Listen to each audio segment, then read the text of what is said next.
certification of software practitioners. There's no certification of software products.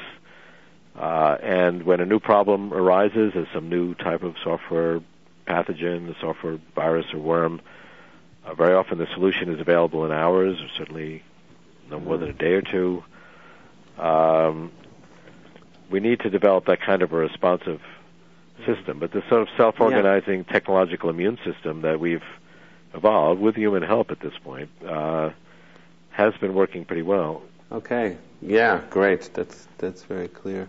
I just know we have limited time, and there's some more things I want to cover on the immortality side of things. I'm just going to kind of bring it back around to that. Was there something I want to tease out a little bit about something you brought out? Because when I originally asked you about, what are the benefits and the risks of this, and you mentioned this kind of, that if we were to have immortality in our current state of living and consciousness, that we would develop a sense of ennui, that we would become bored, that there wouldn't be enough to really make, say, a 500-year or 1,000-year lifespan worth living, it seemed like you were saying. But in this future you're imagining, I want to get a sense of what do you see as the sort of the psychological good or motivating factor, or what is it in this picture that you have of where we have expanded virtual reality capacities, expanded intelligence? What is it that is going to be, what is it in that scenario that's going to be so different that we're not going to still have that basic sense of ennui or, loss of interest because now it's going on forever? Go ahead. In my view, we are the species that seeks to go beyond our own boundaries. And in my view, fundamentalism is the idea of putting artificial constraints on what humans can be, defining humans in terms of our limitations rather than our ability to supersede our limitations. And we didn't stay on the ground, we didn't stay on the planet, and we're not staying within the limitations of our biology, we're not staying within the limitations of our intelligence. And the purpose of human life and the noblest pursuit that we have is the creation and communication, sharing and understanding and appreciation of knowledge in all of these forms, from different art forms and methods of expression and science and technology. And it's not that there's a finite amount of knowledge we can have. So you feel with those frontiers sort of opening through these new technologies, that the sort of human drive to just continue to expand in knowledge and experience it'll just have plenty of new ground to go on to, so that will make life interesting for centuries and even millennia? That's right. That kind of sense. Okay. Well, one other, just on a related sense here, because in reflecting on all this, some people would say that what it means to be human is in a sense defined by our mortality, that our limited lifespans push us to use the limited time we have wisely. They create a sense of urgency that tends to bring out our best qualities, such things as courage and heroism and even our creativity that you're mentioning arise from the very urgency of being faced with, I only have so much time here and so does everybody else. And so if we were faced with the opportunity to live forever, what would you say to the idea that we would just quickly lose our edge, become lazy, start to take life for granted, ultimately become more apathetic, self-centered, indulgent, that kind of sense?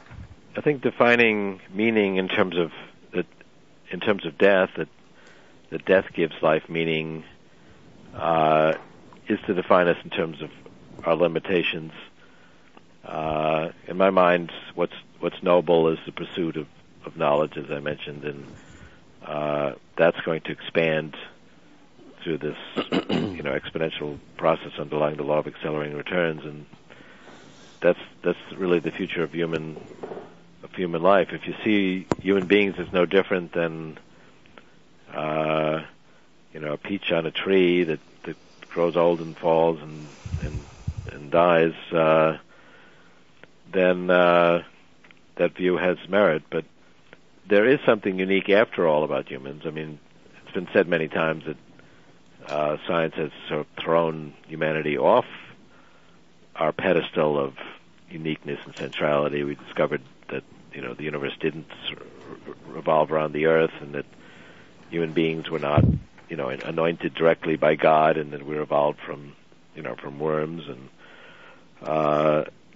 so we've continually had a sort of egocentric view of the importance of humans, sort of shattered by these scientific insights. But there is actually one really important way in which humans are unique, which we are the only species that has knowledge, that passes knowledge down from generation to generation, where that knowledge base is growing exponentially, and where we go beyond our limitations, and whereas other animals can be seen statically using tools, they don't create technology that evolves. Ray, what you're saying is true, but I think it's also true that most of the people on the planet are really not living in the pursuit of knowledge, but are basically struggling to survive. Well, a much larger fraction of our time and of the people on the planet are pursuing knowledge. I mean, if you go back even a few hundred years, it was a handful of people, and you can name them. That's true. And right now there are, I don't know how many tens or hundreds of millions of people who, at some level are involved in creating knowledge, and it's not just, formal knowledge workers. I mean, certainly the majority of people spend the majority of their time not creating knowledge. It's much more of a pervasive, available opportunity now than it was, even 20 years ago, let alone 200 years ago. But is your feeling that this technology is being developed, and one way or the other it is going to happen, and therefore it's something that we need to begin to grapple with morally, ethically, philosophically, spiritually, etc. Because in other words, I think on all those levels. So you say that people would be saying, well, this is going to be a technology that's only going to be available for the rich, and there'll be a kind of a master race, and who'll have this potential to live for. I mean, that's a misconception also, because of the law. The law of accelerating return says that there's 50% deflation in information technologies. I mean, you can buy the same digital camera today that you could buy a year ago with the same specs for half the money. Right. Now, actually, one chooses not to do that. One chooses actually to buy better specs and to spend, maybe the same money or a little bit less, and get a better product. But information has a 50% deflation. So the typical cycle is a product starts out unaffordable and actually not working very well, like, say, mobile phones. Right. Barely worked, and only the elite could afford it. Then it becomes merely expensive and works better, and then it becomes inexpensive and works very well, and ultimately it's almost free and works, and it's really perfected. So it's only at the point where technology doesn't work very well that only the rich can afford it. That's true. But what I'm wondering is, okay, so up to this point, innovation. On the one hand, on the technological side, but also just even development and what we might call evolution of consciousness and culture, and also on an individual level, just personal transformation.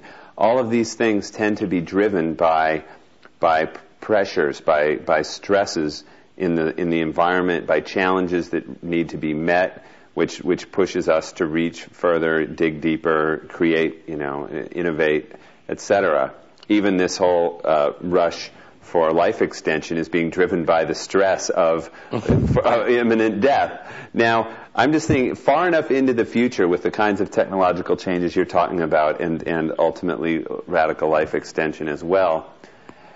What do you see as the sort of catalyst for continuing evolution, development, change? I mean, I have this sense that if we secure ourselves this eternal future, that we'll be kind of inadvertently ensuring our own stasis, depriving ourselves of the conditions needed for our ongoing development.